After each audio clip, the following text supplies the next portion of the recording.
When publishing audiences, there are 3 different options. Refresh.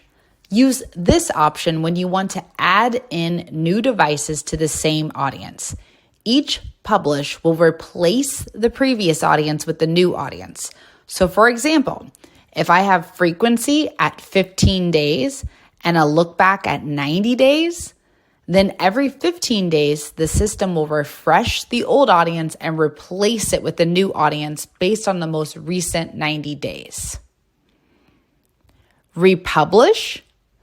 Use this option when you want to create a brand new segment of devices in your audience. This will create a new audience segment in the DSP where you'd need to add it to your campaign. This use case is made for Facebook Meta. Renew. Use this option when you want to ensure your segment will not expire in the DSP. Some DSPs will delete older audiences. Choosing Renew means your audience will not be removed. However, it will not add any new additional devices.